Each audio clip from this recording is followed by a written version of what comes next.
How's it going, everyone? Cup of Science Joe here. We have talked a bit about radio waves and infrared waves, but sources in space emit light in all wavelengths of the electromagnetic spectrum. Today, I would like to talk a bit about gamma rays. Gamma rays have the smallest wavelength in the spectrum, and they also carry the most amount of energy. They are produced by the hottest and most energetic objects in the universe.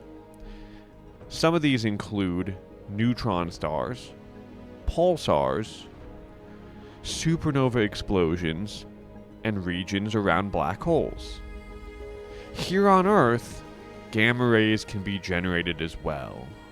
Some sources include nuclear explosions, lightning, and radioactive decay. We'll come back to that one later. But before we move on, let's talk about who discovered gamma rays to begin with. This discovery came around the year 1900, when French chemist Paul Villard was running experiments on the radioactive element radium. The discovery of radium had been made a few years prior by Marie and Pierre Curie, and it was discovered alongside alpha and beta particles, with the third one being gamma particles. Because they did not yet know what these things were, they were just given these three separate distinctions. The big difference Paul noticed, though, was that the gamma particles packed a much harder punch than the other two. We would eventually learn that alpha particles are helium atoms, beta particles are the infamous electrons, and gamma particles are gamma rays, gamma radiation. What separates gamma rays from the rest is that they are a form of light, whereas the other two are comprised of matter.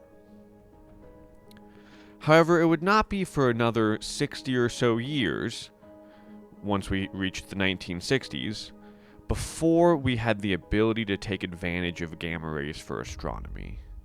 Prior to our ability to detect them with experiments, scientists knew that sources in the universe would be emitting gamma rays.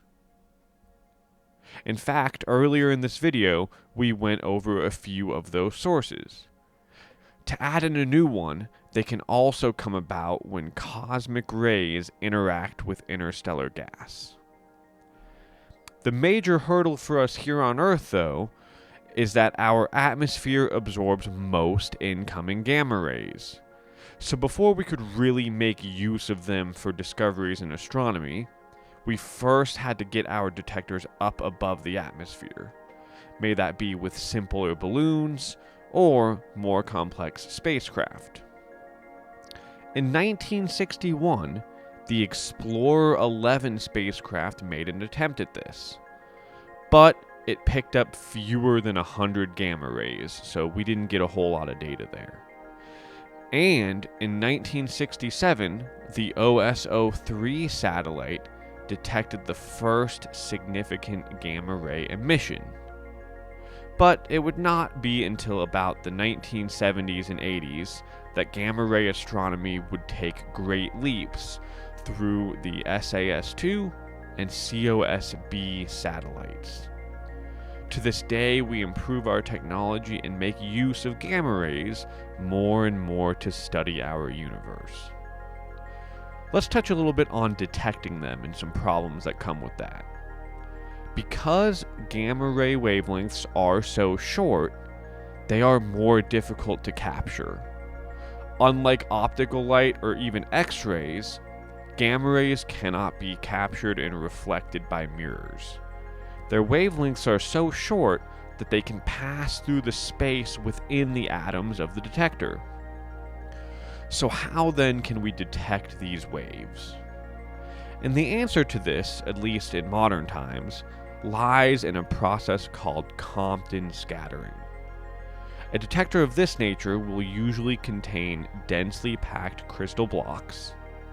As gamma rays pass through here, they collide with electrons in the crystals, and when the gamma ray strikes an electron, it loses energy and creates charged particles. These charged particles can then be detected by the sensor.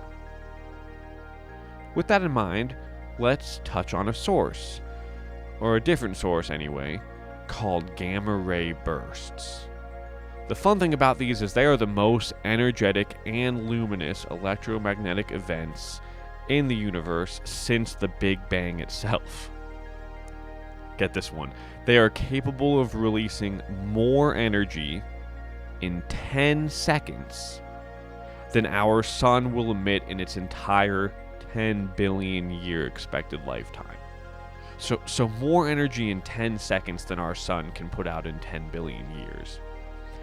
That is a lot of energy. Because we just simply have no way of creating events of this magnitude with experiments and stuff on Earth, and the entire solar system would probably be gone in a flash if we did, it is exciting that we can instead use gamma rays coming from these objects in the universe to explore them and give us an opportunity to test theories that scientists may have on what causes it. In one of my last videos, we talked about spectroscopy and how it can be used to make discoveries about far-away sources. Gamma rays can help us with this as well. For an example, let's use a target in our solar system, so a little bit closer than what I talked about last time. In 2004, NASA had a mission that it sent to Mercury called MESSENGER, or, and I might butcher this one, the Mercury Surface Space Environment Geochemistry and Ranging mission. The spacecraft had a science instrument on it called the GRS, which stands for Gamma Ray Spectrometer. We mentioned cosmic rays earlier. When cosmic rays struck the surface of Mercury, chemical elements in the soils and rocks would excite and then de-excite, resulting in gamma ray emission lines. As these emission lines are uniquely identifiable, it allows us to look for geologically important elements on the surface of Mercury. To name a few, we have hydrogen, magnesium, silicon, oxygen, iron, titanium, sodium, and calcium. Pretty exciting stuff if you ask me. I find it to be a rather just cool and, redundantly speaking, I guess, exciting time to be able to do astronomy and explore space. This is because we can just detect so much more than we could even just a short 100 years ago.